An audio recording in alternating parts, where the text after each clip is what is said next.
Greetings friends.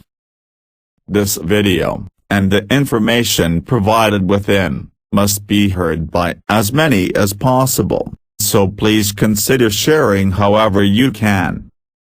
First I will present some of Mythisic's messages which substantiate and validate the content provided by Dr. Horowitz, of which are presented in this amazing lecture. I would also like to make clear that while Dr. Horowitz quantifies and credits God for some of these revelations, it's clear to me that he is being guided and assisted by higher benevolent beings, which are familiar to me, but are alien to him, and yet are able and willing to interact with him, due to his personal capacities, for the betterment of the human species, of which they have a vested interest. Please keep in mind the following insights, offered by Mythisic's, as you listen to Dr. Horowitz's very insightful words. Mythisic's. Your elite, and their conspirators, are creating the scene, to be able to vaccinate populations unconditionally. And then, yes, inject elements directly on the bodies, and contaminate the water. Facts that lead to organ failure, regardless of the normal organic strength. Hordes of sick people will then be taken to the quarantine premises, and prepared to be properly disposed of, after death. The truth is ugly, but the morals of your elites is much uglier than you imagined in your worst nightmares. Your official media, as informal sensationalist media, are helping to create this theater, so that the plan can be implemented quickly. Do not be fooled by this theater. You, who are more prepared than most, have a duty to be aware of these real facts, and try to inform others in your communities. In case of suspicion of contamination in your area, begin to boil water to drink, take 1 level teaspoon of baking soda daily, and consume fruits with vitamin C and natural fructose metabolized antibiotics, contained in honey. These simple steps will make you resistant against these biological attacks, and pernicious nanoelements. In regards to alien assistance to your elite, the reptilians allies of your current elite will not directly participate in any genocide. They can even make representations with their craft, but those who will unleash acts of possible exception will be your governments. The reptilians do not want to pass the scrutiny of the community galactica, because they cannot in any way interfere directly with the humanoids on the planet, not to be politically as they've been doing in the role of guests. We know that this type of scenario will be created by your governments, because they already had advanced holographic techniques with the reptilian scientists to do this kind of presentation. But the people on the planet will soon realize who is who, in the context of survival and reorganization. The acts of your government will not go unnoticed, and this will generate a great upheaval in your fellow citizens. Soon everyone will realize against whom they must defend themselves. In the short term, your government will try to make a forcible disarmament of the population, and close your trade of arms and ammunition, to prevent resistance. All your personal communication will be censored and subject to location. The civil rights will be revoked, as will the free movement of vehicles. Will only have the right to food, medicine and lodging, those who agree with free and spontaneous will, which come under the tutelage of the government in places of confinement. Initially, you have to take your first steps for yourself. We can only announce our help when it is determined that the situation of individual groups is out of control. End of message. Now, please try to focus on what Dr. Horowitz has to say, for your lives may depend on it.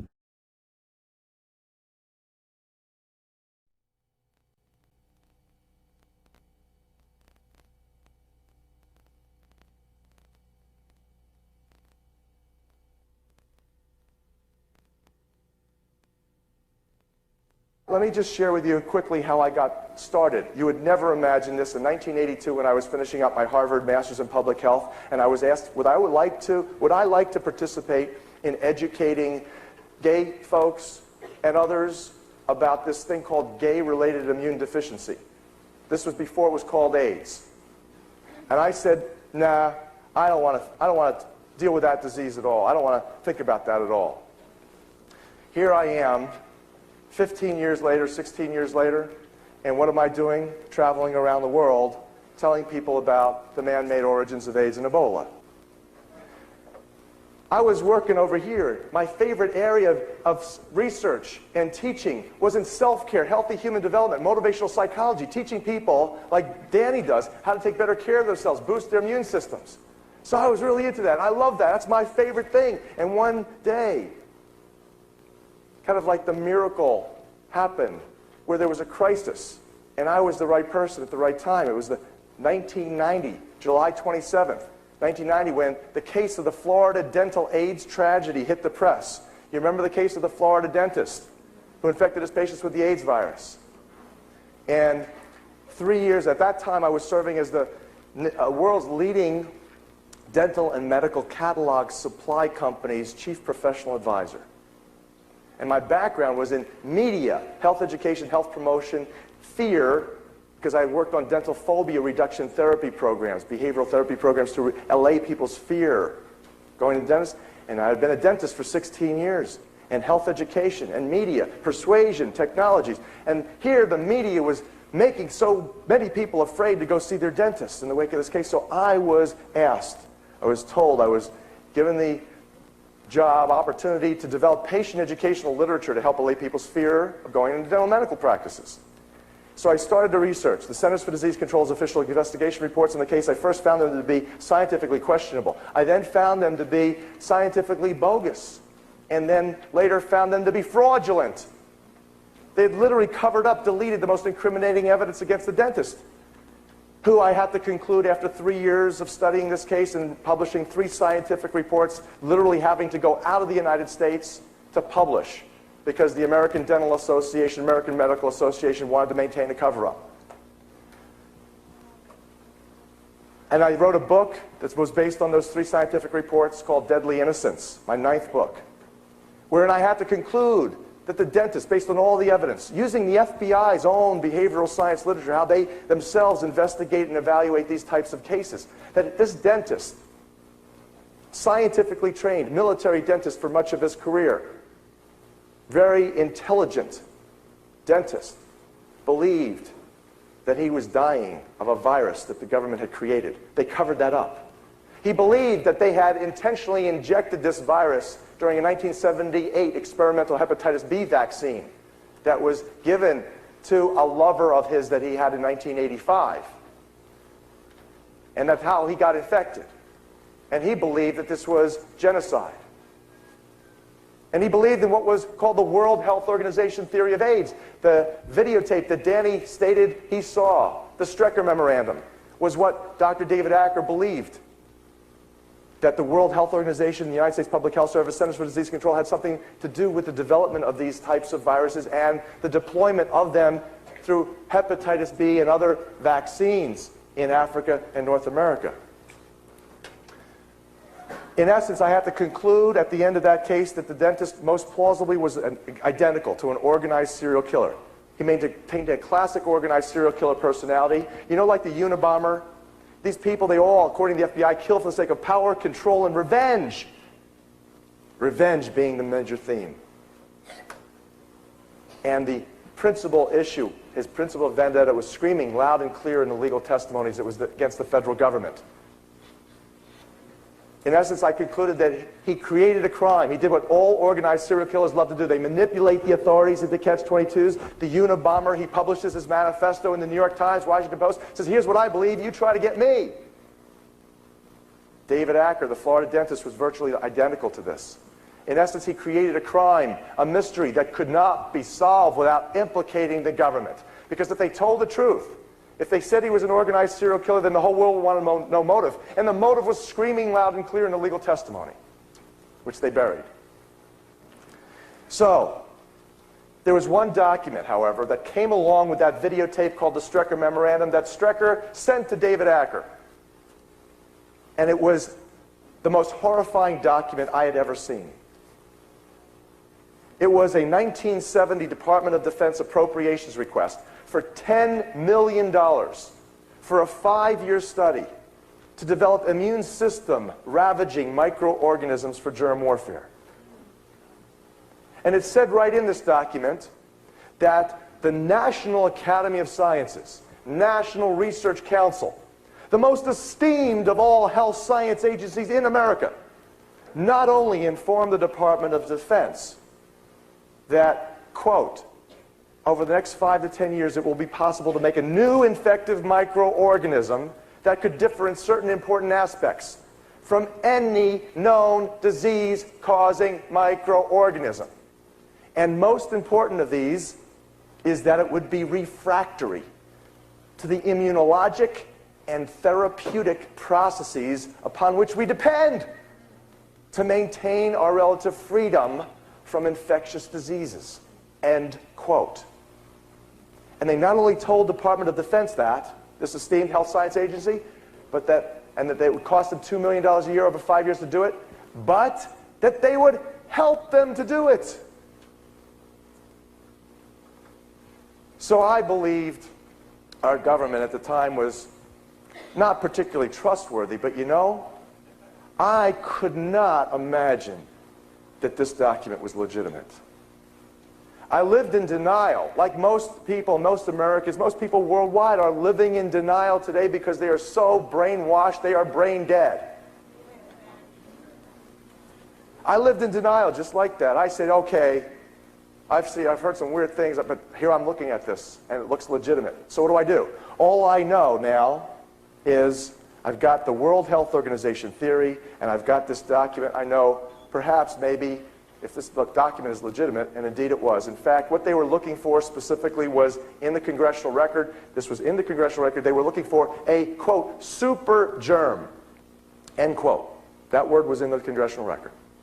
That could wipe out the human being's immune system, the defense system against infectious diseases, leaving us, human beings, susceptible to the opportunistic infections like tuberculosis, like candidiasis, like yeast infections, like pneumonia, and like cancers.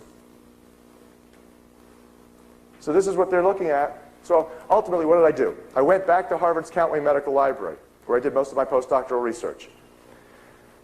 And I go to the World Health Organization Chronicle files, and where do I begin? I start in 1965. Why? I figure, well, if the money maybe kicked in 1970, let me go 5 years before that and 5 years after that. And so I start by pulling World Health Organization Chronicle, their monthly journal, off the shelves, and I begin to read. What are they involved in? And I was surprised, as a public health professional who, over the previous 5 years, had 4 times presented scientific papers at the American Dental Public Health Association meeting, I knew very little about the World Health Organization. Astonishing. I found out that this was like the godfather to the pharmaceutical industry. That they create the standards upon which the pharmaceuticals and the drugs, including the vaccines, are based.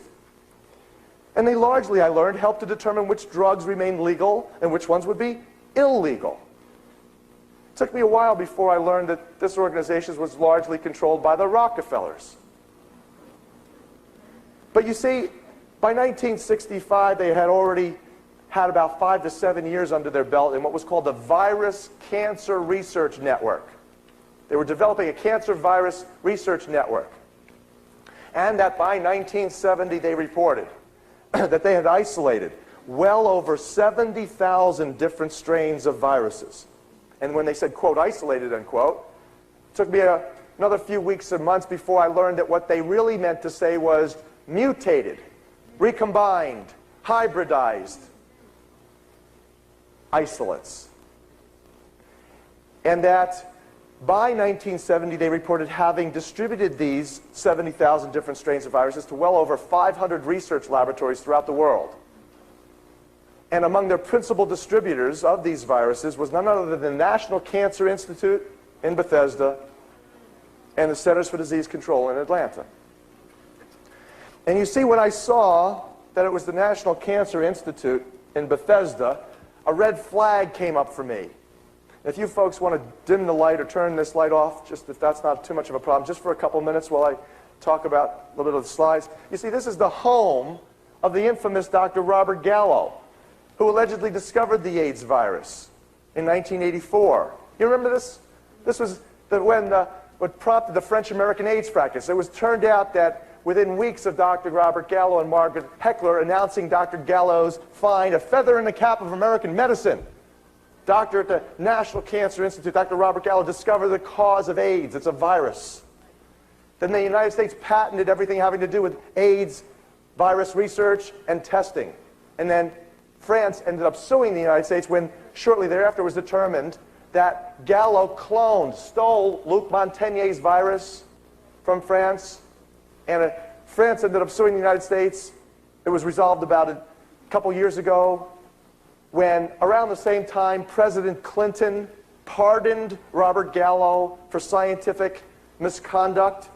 On another unrelated matter, whenever does a president of the United States pardon a health scientist? That's a little weird. But it happened to be the fourth time in 3 decades that Dr. Robert Gallo had been investigated for scientific misconduct and or fraud and had escaped, gotten off.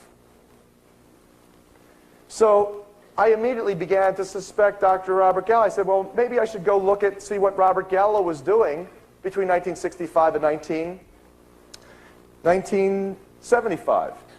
And so I go back and I look up Gallo in Index Medicus, Harvard's County Medical Library. And what you see here is one of 6 pages. It's called the Scientific Literature Review that I've reprinted in the book Emerging Viruses, AIDS, and Ebola, where there was nothing in 65 that Gallo published. There was nothing in 66. 67, there were 2 publications. 68, there were 4. 69, there were 2. 70, there were 3. And 71, there were 8.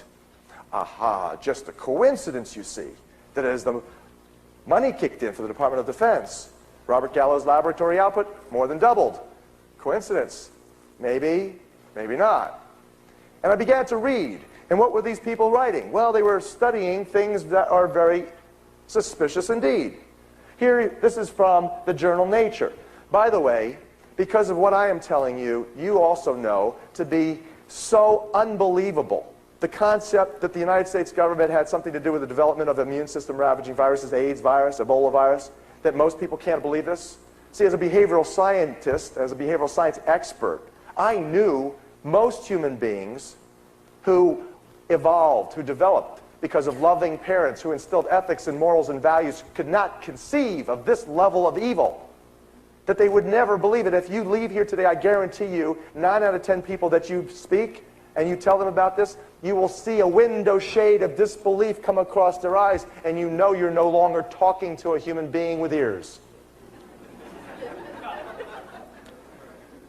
And so, knowing that ahead of time, as a behavioral science expert, I said, I got to reprint the most incriminating documents so that it is totally there. It is no question. And so, this is one of numerous documents that you see reprinted in the book, Emerging Viruses, AIDS, and Ebola, where this is from the journal Nature, 1970. And you see Robert C. Gallo from the National Cancer Institute. You see Robert C. Ting from Bionetics Research Labs, Bethesda, Maryland.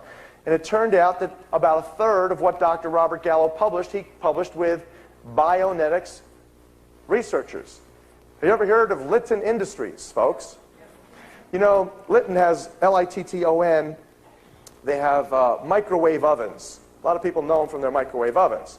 But besides microwave ovens, they're a highly diversified company. They're heavily involved. Interestingly enough, they are among always the leading military weapons contractors for the world. And they had a subsidiary, a medical subsidiary called Lytton Bionetics Research Labs, which was a documented biological weapons contractor. And you see that Dr. Robert Gallo, about a third of 25% to 30% of what he published, co-authored with these people. Now here what they're studying, without getting too technical, is an enzyme called reverse transcriptase. It's actually, the technical name is RNA-dependent DNA polymerase of human acute leukemic cells. That is a unique enzyme called reverse transcriptase. It calls for life to operate in reverse, this enzyme does. What in God's universe calls for life to operate in reverse?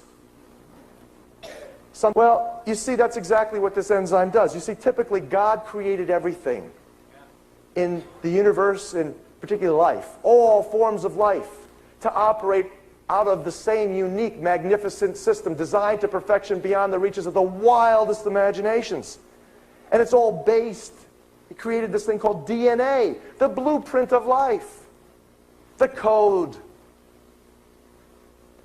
And you see, in God's magnificent cells and tissues, what it calls for is that DNA is to be taken, and from DNA, this blueprint, new RNA is created, which then serves to bring and establish proteins, amino acids and proteins to the protein manufacturing station of the cell called the ribosome. And it is here where proteins are built, new cell parts are built, and new cells, healthy, happy cells, evolve. So it goes, God's magnificent system goes DNA to RNA to new proteins to new cell parts to new life. This enzyme says, we're not going to have that anymore. We're going to go backwards. We're going to take a single strand of RNA that the virus is going to present. And because of the presence of this unique reverse transcriptase, a new DNA strand gets created. It's called a DNA provirus. And because of the presence of another very interesting enzyme, it's called an endonuclease. It's like a scissors. It cuts open God's magnificent code for life, and it allows this new DNA strand to get inserted. So that now when the perfect cell begins to read this code, this message for how to create new life, it gets fooled. It calls for the production of more viruses instead of healthy cell parts. And that these viruses butt off the cells. And because of these unique proteins on the outside membrane, they're called GP120-like proteins, like little balls here, you see? Through lock and key fashion, they seek out other cells, CD4 helper cells, T lymphocytes, the quarterbacks of the immune system. And they attach to these and they continue this process. Now, this is being done by Robert Gallo and his associates from Bionetics Research, and they're studying this in human acute, that's quick-acting leukemia cells. This is in 1970, folks. This is 14 years before this man allegedly discovered the first AIDS virus. This is the enzyme that makes the AIDS virus tick. This is also the enzyme that makes the leukemia virus work. And this is 9 years before this man allegedly discovered the first leukemia virus, HTLV1. And, as I said, his co-authors from Lytton Bionetics just happened to be 6th on the list of major Army biological weapons contractors at that time. This is directly from the United States Congressional Record. And as you see also, for those sitting in front and highlighted in yellow, is the New York University Medical Center. Remember that. I'm going to come back to that. So, what else were they doing? And publishing. Well, they were the world's preeminent experts in monkey cancer virus research. And what they were doing in not only monkeys, but primates, man as well, was they were taking these viruses that they knew would cause cancer. For example, they took woolly monkey viruses and rhesus monkey viruses, including this thing called SV40, simian virus 40. It was the 40th monkey virus ever discovered. And you see, this virus was discovered by a really wonderful human being, a wonderful woman by the name of Bernice Eddy. She found it in the Salk and Sabin polio vaccines. late 50s, early 60s. She inoculated this vaccine containing SV40 into virtually every animal, and the animals started to die. She inoculated a dozen monkeys with these. All monkeys keeled over, paralyzed, or dead. She took photographs. She presented the photographs to the National Institute of Health director, who confiscated the photos and then proceeded to demote and defund this woman. Took her 10 years before she struggled in a crusade to get to Congress. And in front of Congress, she said to the congressman, 1972, she says, if you continue to allow these contaminated vaccines to go out, I guarantee you over the next 20 years, you will have epidemics of cancer unlike the world has ever seen. It's come to pass, hasn't it? They didn't listen to her. But you see that this particular virus, I want you to know a horrifying reality for your health and for your children's lives, that this particular virus, to this very day, contaminates the oral polio vaccine that we are allegedly by law required to give our children. In fact, your FDA has to turn a blind eye to as many as 100 simian monkey virus contaminants per dose that we are allegedly by law required to give our kids. And you know why they don't tell you? They can't even tell health scientists the truth. So physicians never know, and the public never gets a clue. The reason they don't tell you is their hands are tied by proprietary laws and non-disclosure agreements placed upon them by the pharmaceutical companies. They are muzzled by the drug makers. So they were taking this, and they took this virus, they took a number of other viruses, and they took human lymphoma viruses that they knew would cause cancer of the lymph nodes. And they began to recombine these with virtually every animal cancer virus known. Their favorite ones to work with was the feline leukemia virus RNA. This caused a whole laundry list of symptoms virtually identical to what AIDS patients suffer from. By the way, if you're a cat lover out there and you've lost cats to feline leukemia, sorry to tell you that the experts at the time said also, feline leukemia is man-made. They were recombining cat and human viruses, and they were doing all sorts of bizarre things. Their other favorite one to take was chicken leukemia sarcoma virus RNA. That caused wasting, immunosuppression, and death.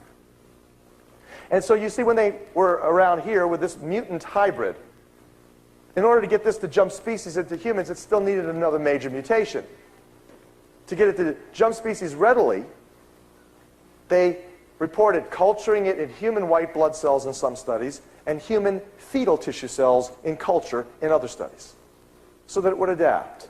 It would develop those unique proteins on the outside membrane called GP120-like proteins, so that it could attach to the human cells, be carried across the cell membranes, enter the gene of the cell, and then do virtually everything that the AIDS virus does.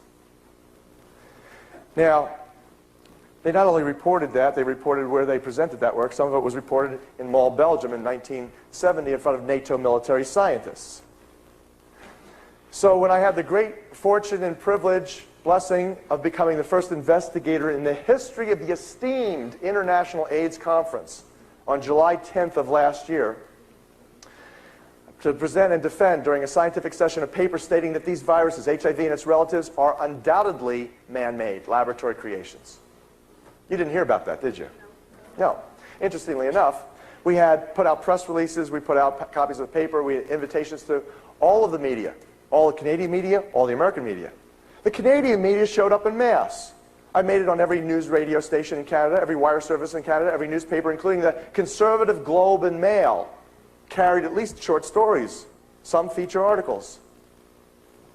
CBC, Canadian television, filmed me, but they never showed it. But you know what? No one from the United States news media came. So if you think today that the American news media is not largely controlled, I think it's time that you have your brain examined. Right.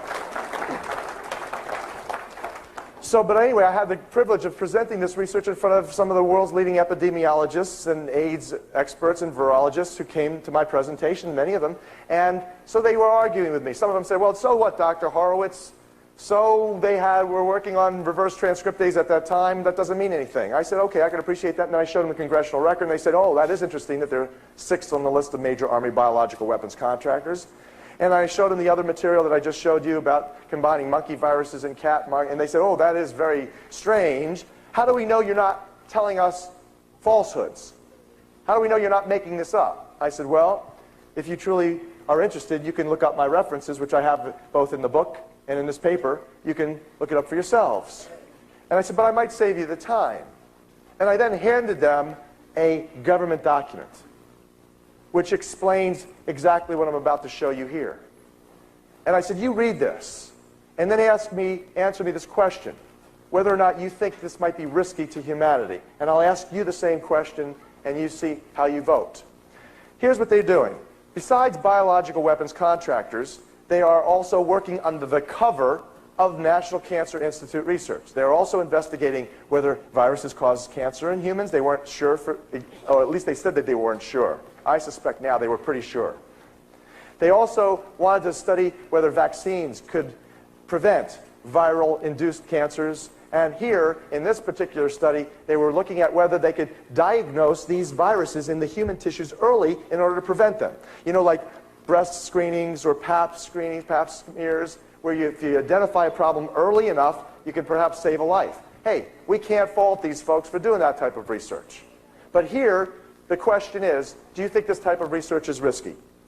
To begin, to develop an alternative approach for the detection of possible human leukemia viruses. They begin with a mouse sarcoma virus that caused sarcoma cancers in mice. And they recombined it with a mouse leukemia virus to create a mouse leukemia sarcoma virus hybrid that they then inoculated into healthy cats to get it to jump species from mouse to cat. Now they had a mouse leukemia sarcoma virus that was infectious for cats, which they then inoculated into a cat suffering from feline leukemia, cat leukemia. And you know what? Success! It worked, they reported.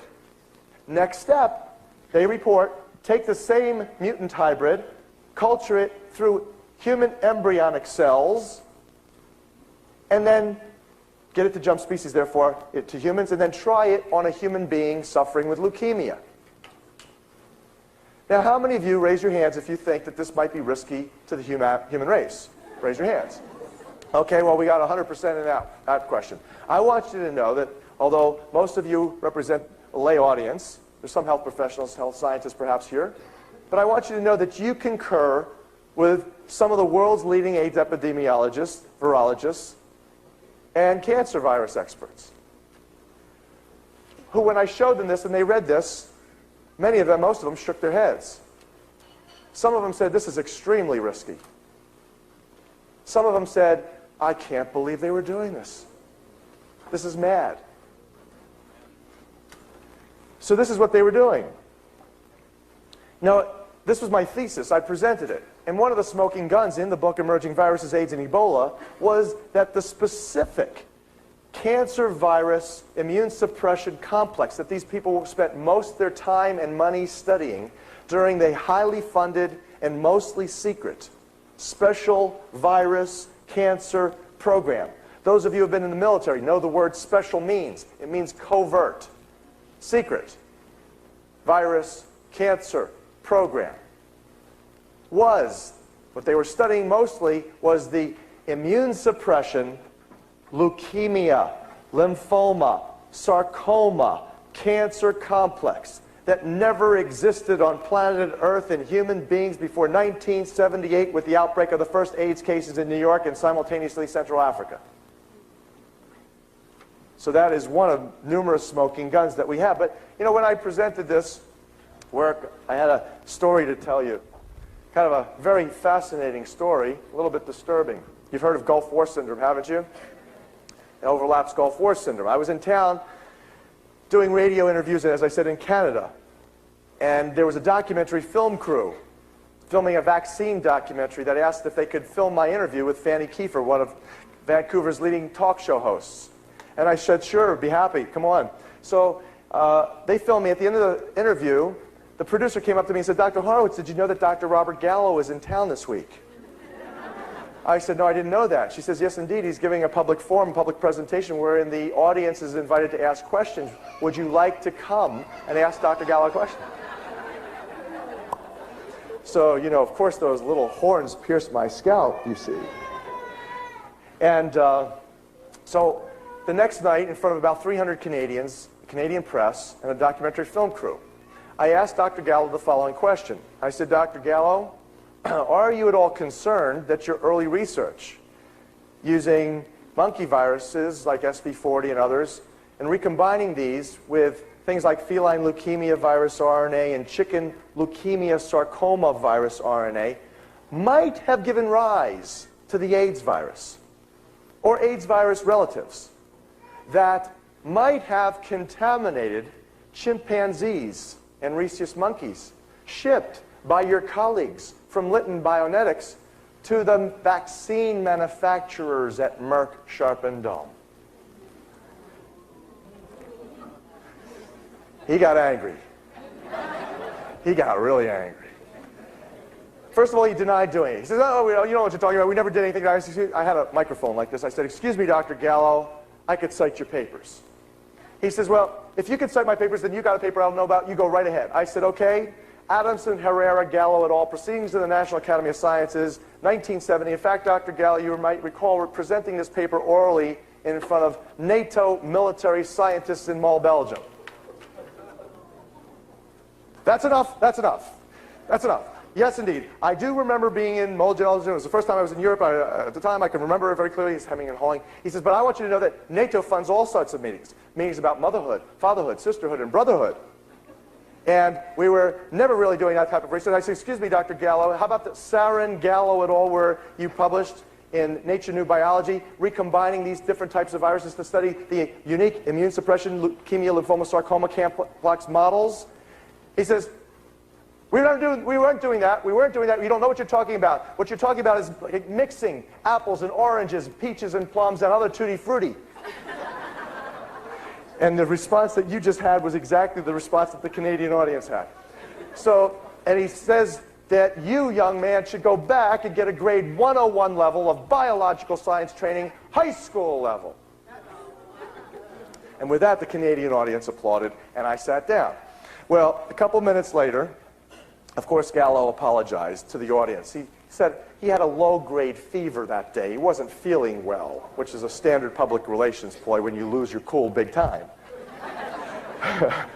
So a couple minutes later, he's escorted out in a huff, surrounded by two very large, well-dressed gentlemen. One hands out a card to a colleague of mine. It says, Vice President of Hill and Knowlton Public Relations.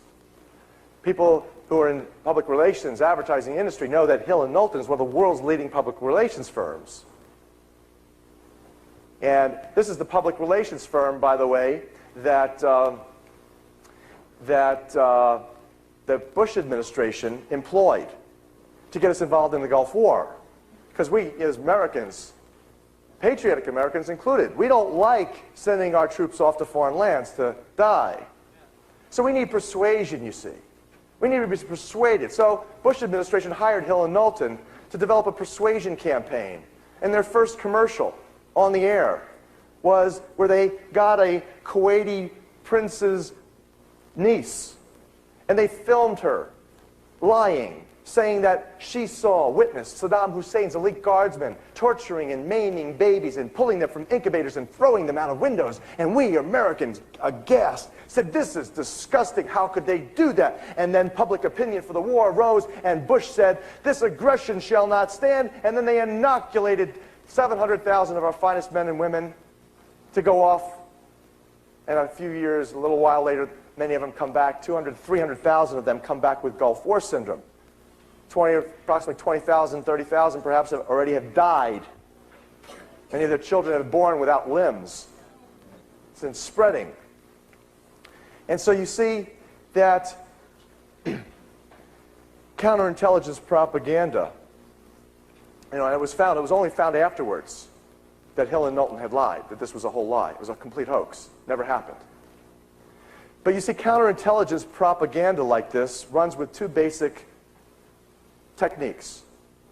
One is the technique of giving you, let's say, 80% of the truth, peppered with 10 to 20% of lies or disinformation, or 10% to 20% that they leave out, that if you had that 10 to 20% of the most important facts, it would present a completely new picture of what the real story is. So, what's the 10 to 20% that they're not telling you here? Well, here's what they're not telling you. You see, first you have the Pentagon denying. Pentagon denying that they would be suffering from anything, these people. Then, when they couldn't deny it any longer, they said it's in their minds. It's post-war stress and fatigue. And then when they couldn't deny that, and pictures of the chemical waste dump explosion started to come out in the, not in the mainstream media yet, but they felt pressured. They had to come out with some other story. So what did they tell us? They told us that physiostigmine, chemicals, drugs, organophosphates, these people were given new drugs, new chemicals that were combined for the first time and caused side effects. And then the Pentagon, after more information started to come out, and they realized that they had these records. They were supposed to be holding records of the chemical and biological exposures over in the Middle East that the troops sustained. And that, interestingly enough, many, if not most of those records were blown up during the Oklahoma City bombing.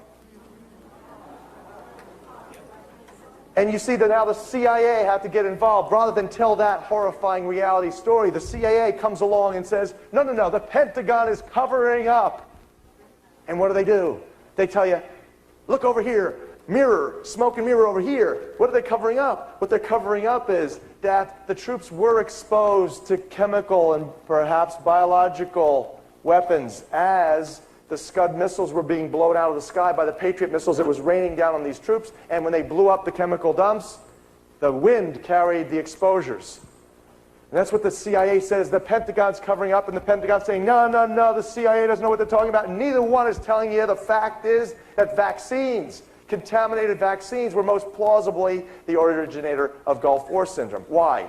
Because it's the only thing that explains why some people who went over to the Gulf War arena, who got exposed, didn't get Gulf War syndrome, whereas some people who didn't go over there got it. Here's what happens, you see. When you're given a contaminated vaccine lot, they create vaccine lots. Some lots are more contaminated than others. Some doses of the contaminated lots are more contaminated than others. So if you just happen to get a contaminated dose, then guess what happens to your immune system? Goes down. You weaken. You're susceptible to infectious diseases, susceptible to multiple drug-chemical interactions. Wreaks havoc on your body. This is what they're not telling you. Schwarzkopf had let it slip one day, a couple months back in Las Vegas. He finally came out and said it was vaccines, he believes, that initiated it, and he's right. But what they're not telling you is that that vaccine, most of those vaccines, or at least many of those vaccines, were developed in by Tanox Biomedical Systems Corporation of Houston, Texas, co-owned by James Baker III, Secretary of State under George Bush. Major shareholder, George Bush. And that they tested that vaccine in Huntsville, Texas, in the Huntsville prison population. And the prisoners developed Gulf War syndrome long before the Gulf War. And because it's an infectious disease, partly, the prisoners gave it to the guards. And I was in Huntsville, Texas, about 4 or 5 months ago. And the guards brought it home and gave it to their spouses. And the spouses and the guards gave it to their children. And now they're spreading it to their healthcare professionals. And this you're not hearing a word about. So these are the people that lead Dr. Robert Gallo out. And as he gets out, somebody shortly thereafter hands him a flyer on the book Emerging Viruses, AIDS, and Ebola, wherein he sees the name, he recognizes the name, forward by W. John Martin, MD, PhD. And he recognizes that name, not only as one of the world's leading vaccine contamination analysts, who worked at the FDA, top man in their Bureau of Biologics, in charge of testing human vaccines for contamination between 1976 and 1980. But he recognizes Martin also as the guy who rented a room in his house for many moons while he was living on the East Coast. And he recognizes the name because he had just been in Martin's lab a few weeks earlier, trying to find out what Martin was up to.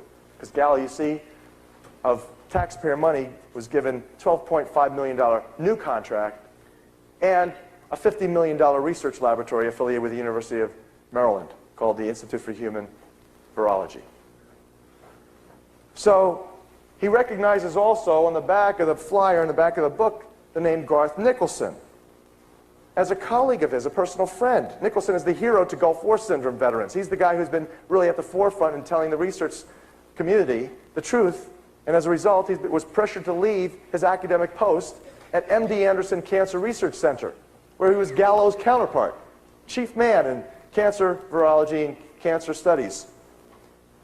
And they both worked intimately with the Special Virus Cancer Program researchers at Fort Detrick. And Nicholson wrote, "One cannot fail to grasp the explosive significance of this book and its main thesis, that biological weapons programs developed and field-tested immune system-destroying agents that now cannot be contained. A cogent, readable, and carefully documented book."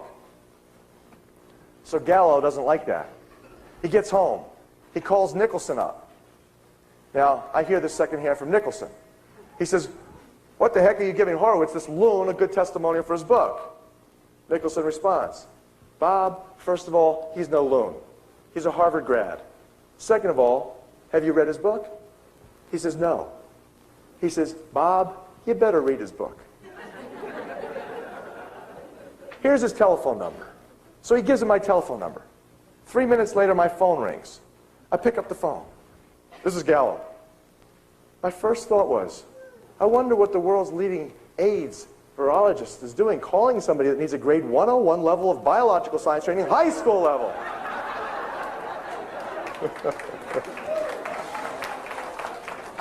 So the first thing he says is, "I want to apologize to you for what happened in Vancouver." I thought that was nice. Good way to start. He says, "I didn't know who you were. Garth's filled me in. I understand." He says, "I understand you're a humanitarian. I'm a humanitarian just like you. And I have a lot of information. I think I can help you to understand the true origins of AIDS." I said, "Oh, that's nice." I said, "I'm very open to that." So he begins to talk and tells me about his family history. I've heard it 100 times. I've read it about it. People who know Gallo have heard how he got involved in medicine. And I've got to know this conversation is going to go on for a while, so I've got a little tape recorder by my phone. It's always primed and ready to go. So I said, "Dr. Gallo, do you mind if we record this conversation?" He says, "For what purpose?" I say, "For publication purposes, of course." And I found myself in the role of an investigative reporter. So he thinks about it for a couple seconds, and he says, "Okay." So I begin to record about another 30 minutes, wherein he lays out his chief objections to my thesis. And I want you to know, after studying those objections, they are completely and utterly bogus, scientifically indefensible, and I've got the hard documents to prove that. He would be laughed out of any scientific symposium inquiry into the issue. Next is, when I press him, because I know the theory is sound, I press him on it, and there's this thing about Gallo, everybody knows it, he himself admits it. He's got medical science's biggest ego. And he's always got to be one up on everyone. So when I press him on it, and I say, "But Dr. Gallo, don't you think that something like this was possible, not necessarily in your lab?" He says, "Okay, I do not argue with you. I will not argue with you. It's possible." Then he says, "But I could tell you even more plausibly how something like this could have happened by accident at that time." So isn't that nice? More news you're not reading. World-leading AIDS expert says the epidemic might have been an accident. Nice. Well, at any rate, I sent them a copy of the book. I said, "If you can make any additions or corrections, changes to update and improve the quality or content of this work, I'd be happy to integrate it into the next edition. Moreover, if you can tell me more plausibly how the AIDS virus might have evolved, then I certainly would be interested, as I'm sure so would 30 million other HIV/AIDS patients throughout the world." Well, I never heard back from him until I called him about a month ago, and I'll tell you in a minute what he said. "I want you to know that virtually everything that you know about the AIDS epidemic is a complete deception. In fact, I want you to know that virtually everything you know about everything is a complete deception. That's true. And just to give you an example, to introduce this most horrifying segment where I'm going to share with you how the vaccine was developed that most plausibly delivered AIDS to the world and who did it. Just to give you a sense of how deceived you have been, you remember the phrase, the AIDS virus doesn't discriminate? And the propaganda message is that you and I are to believe that white people get it as much as black people, that gay get it as much as straight, that rich versus poor, people all over the world, Africans, same as other countries, Europeans. Well, remember a couple years ago they even said that white women aged 23 to 35 were the fastest growing risk group for HIV/AIDS infection. How many remember hearing that? That's wonderful CDC propaganda, a complete distortion of the data. They twist the data, deliver it as a political message, therefore it becomes bogus science. Garbage. This is what they do. They take it out of context. Now, just to present this point a little bit more clearly, I want you to know that the AIDS virus discriminates. I want you to know that the AIDS virus discriminates even in the high-risk populations. To prove my point, I'll take this from the American Journal of Public Health. This is one of thousands of studies that you can evaluate this information, the same information in. And this is a study of HIV antibody prevalence among IV drug abusers in 6 U.S. regions. Now, with IV drug use, what are you told? You're told that the risk is those bloody needles, aren't you? You share those bloody needles, you get a little blood transferred, virus transferred, you got AIDS. Now here, take a look at this. In blue is the percentage of people who share their bloody needles. In red are the people who are positive because of it, allegedly. Now, you see in San Antonio, Texas, 99% of those people who use IV drugs share their bloody works. In other words, these are the dumbest IV drug users in the country. Okay? But despite that massive ignorance, only 2% carry the AIDS virus. That's interesting. You know, same level of ignorance almost in San Francisco, where it jumps up to 10%. And you see in Baltimore, Maryland, all of a sudden it jumps up to 29%. So that, you know, any epidemiologist with any remaining common sense. Now, I know that in Epidemiology 101, that's one of the prerequisites. You have to give up your common sense. But anyone with any remaining common sense might think, well, maybe something strange was happening in New York. What might that be? And you see here in Denver, it drops down again. And here you have in Tampa, Florida, far smarter IV drug users, far less share their bloody needles. No, nobody's carrying the AIDS virus there. But look in New York, the Big Apple, where you've got the smartest IV drug users in the United States. They all must have gone to Rockefeller University. But despite that massive intelligence, a whooping 61% carry the AIDS virus. Now, anyone with any common sense would have to suggest, well, something strange might have been happening in New York. What was happening in New York? And particularly, what was happening in New York, let's say 4, 5, 6, 7, 8, 9, 10 years before the AIDS epidemic broke in '78 in New York City? Well, what was happening in New York? This is a United States government document.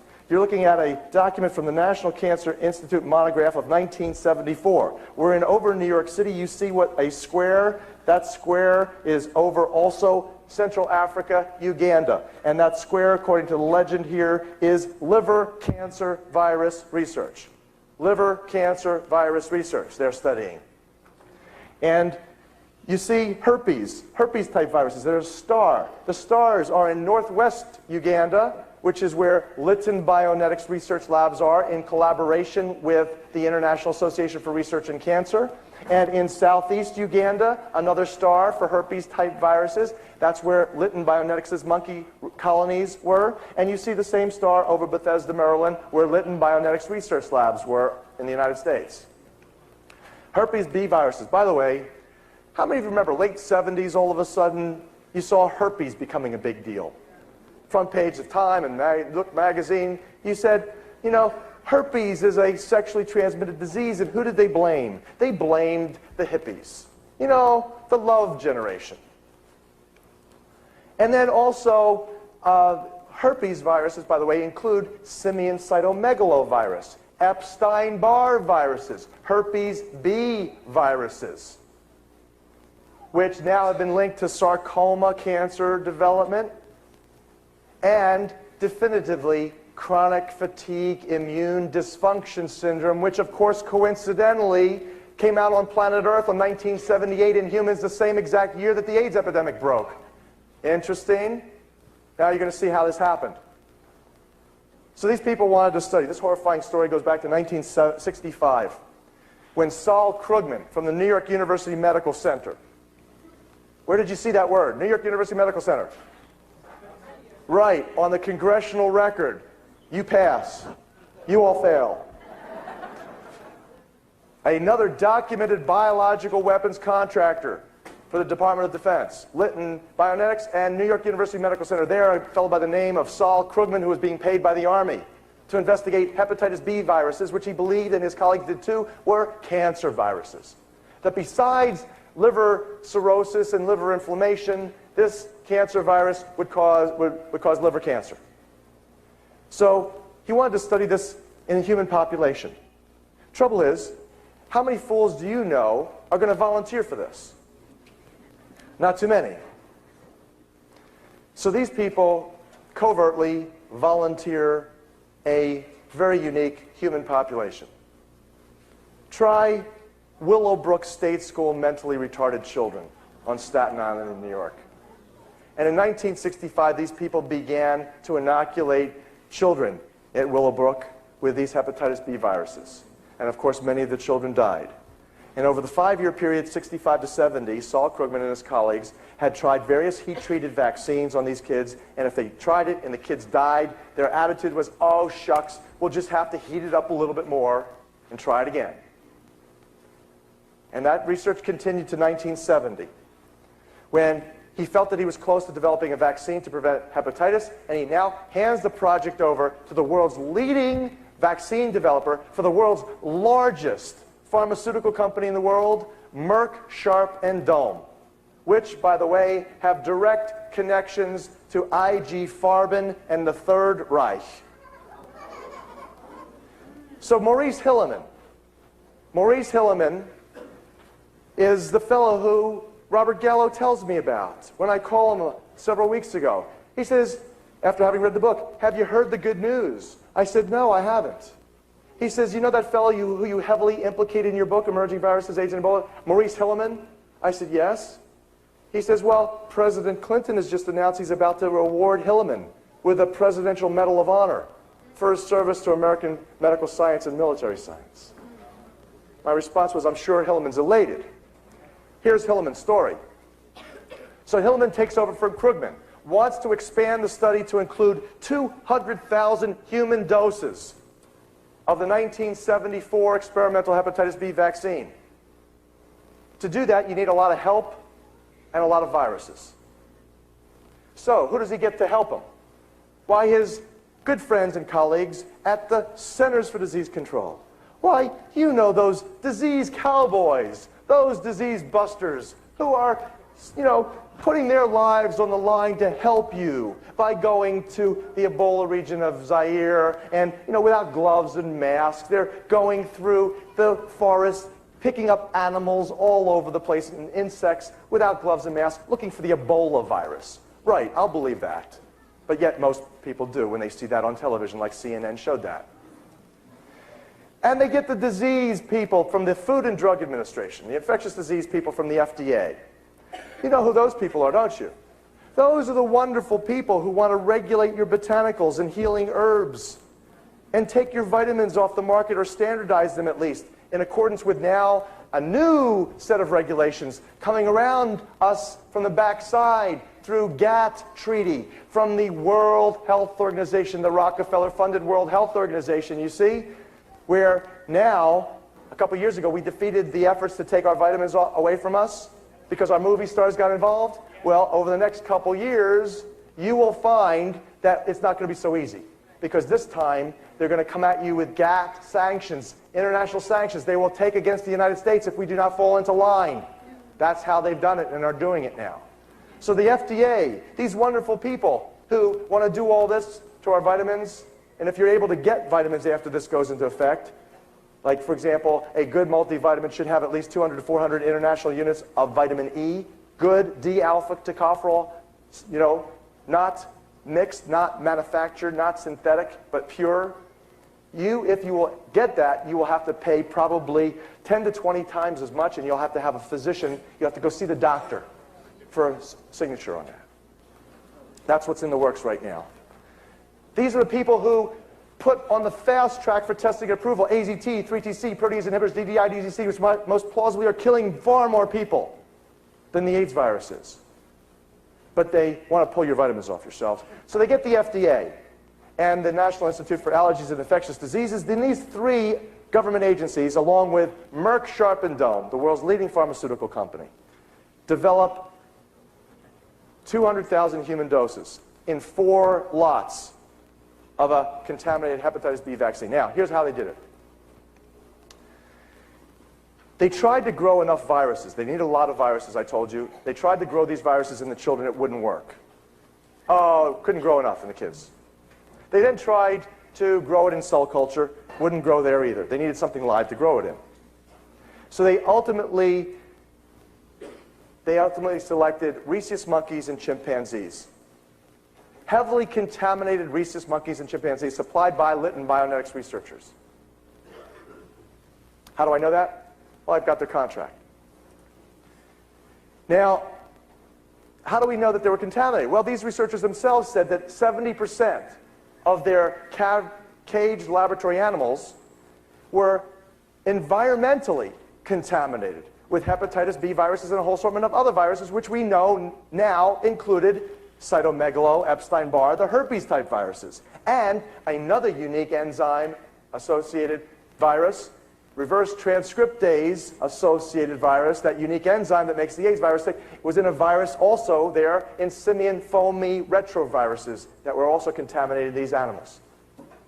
So here's how they made the vaccine now. They grew the hepatitis B viruses in these contaminated animals. When they had grown enough, they extracted the viruses out of them. Now, when you extract a live virus out of a live contaminated animal, all of the other viral contaminants come with it. And now they inoculated this entire viral mishmash, this mixture, into the children, into the gay men in New York City, and into the blacks in Central Africa, Eastern Zaire, and Northwest Uganda. Now, of course, many of these people died, but the ones that lived had developed antibodies. It was these people who lived, whose blood they took. And they shipped the blood to Merck Sharp and Dohme Laboratory, where they separated the serum from the whole cell fractions. And it was from that serum, that heavily contaminated serum. And also, to make it even worse, these people had 10 years previously received the Salk and Sabin vaccines, which were heavily contaminated with monkey viruses. So they were human incubation chambers, like at least 25% of this audience, with monkey viruses in their human bodies. And so they took their blood, and it was from this that they made the first 4 lots of 1974 experimental hepatitis B vaccine containing 200,000 human doses that they then inoculated, once again, in the different regions of the world, principally New York and Central Africa. Now this, what I've just told you, to make a long story short, I could spend an hour explaining it, literally is the only theory that has been advanced so far on the origin of AIDS that reconciles and integrates all of the scientific, documented, and confirmed facts. Now, why can I stand before you so clear and so sure of what I'm telling you is the gospel? Well, because I found the contracts. I found the contracts. You know how I found the contracts? God's grace. The story, real quick, I'll end it here. In fact, what you're looking at here is the contract under which numerous AIDS-like and Ebola-like viruses were developed. You see, then this is Robert C. Gallo, from the project officer from the National Cancer Institute. Here's Robert Ting. See, John Landon was director of Bionetics Research Labs, National Institute of Health contract number 712025. It was entitled The Investigation of Viral Carcinogenesis in Primates. That's cancer production through viral infection in monkeys and humans. And you look at the date that they started, those in the front can see, February 12, 1962. And you see how much they were paid was $2.153 million. Oh, there it is. It's upside down. Sorry about that. That fell out the other day. $2.153 million. That's what is on the contract summary report. $2.153 million. Now, that document reconciled the document that initiated my investigation. Because remember when we began, I said to you that it was the National Academy of Sciences, National Research Council in 1969 informed the Department of Defense that for $2 million a year over 5 years they could develop these immune system ravaging microorganisms for germ warfare. Remember I said that? Yeah. How was it, you might ask, that the National Academy of Sciences knew that it would take $2 million over 5 years, $2 million every year for 5 years to do this work? How did they know? They had, obviously, just done it. Now, this information God wants to come out. How do I know that for certain? Because it was only this way that I found these contracts. I thought I was done. You know how sometimes you think you're done and God thinks something else? So I thought I was done with this investigation. I'm on my way home. My wife and I and my little baby, we were a 2-year-old, Elena. We're on our way back from Florida, driving to New York, and what happens is that I call New York ahead of time. We were supposed to do a seminar. They canceled the seminar because they had painted the auditorium and they didn't want to intoxicate the audience. So they canceled the seminar, gave me 2 days down. We decided to go to University of North Carolina, Chapel Hill, Davis Library, and my wife and the baby could tittle around in the town. It was a beautiful spring day. The flowers, blossoms were coming out. And I would go to the library. So I go to the library to get 2 congressional records references. That's it. That's all I need, and I'm done, I figure. So I get a library pass to the government documents office. I go to the library. There's a big librarian there. He's 6'3". He's about 300 pounds. This guy's got a sophisticated air of library science all about him, you know. So I show him my pass. I said, I wonder if you could help me. Here's my references. I need to get these 2 congressional records. He says, follow me.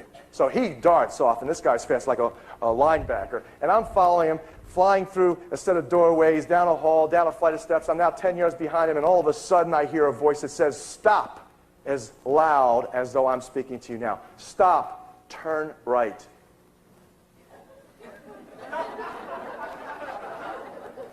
Okay. And now I got a problem, you see. Because this guy looks over and says, hey, where are you going? Don't mind me, I'm just going to have a look over here. His voice says, walk. He says, no, your congressional records are over here. I say, don't mind me, I'm just going to have a quick look over here. He says, no, your congressional records are this way. I said, look, I'm just going to have a quick look over here, just don't mind. I won't do anything wrong. He says, that's not how you do research. You get your citation and you look it up. I say, fine. I hear this voice say, just walk. I said, fine, thank you. I'm just going to have a quick look over here. I hear this voice say, walk. I'm walking. He says, okay. He gets frustrated. He says, okay, I'll go get your congressional records. So I'm walking. I'm following this voice. It says, walk, slow, stop. I stop. It says, turn left. It says, walk. I'm now walking down an aisle of about 60, 70 yards long, 8-foot-high stacks on both sides, hundreds of thousands of volumes on both sides. This voice says, walk. I'm walking. It says, slow. It says, slow. Stop. Look down, left, knee high. I look down, left, knee high.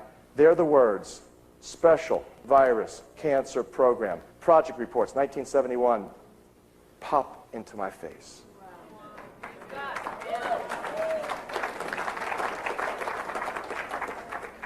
I said, I think I found what I'm looking for.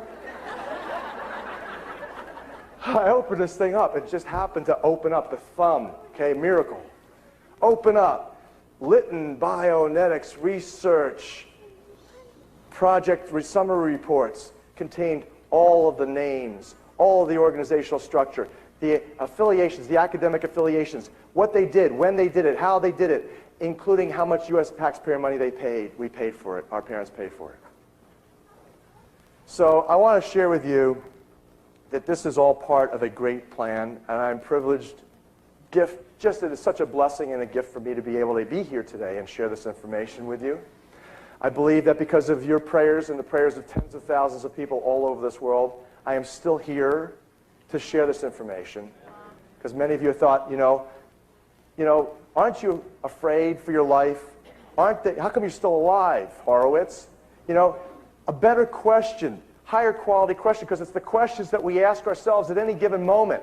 The quality of the questions determine the quality of the outcomes that we are able to produce in life. So the higher quality question in this regard is, what is the risk to one human being or one career in comparison to the potential benefit to humanity for bringing this information out and sharing it with others? So, thank you. Thank you.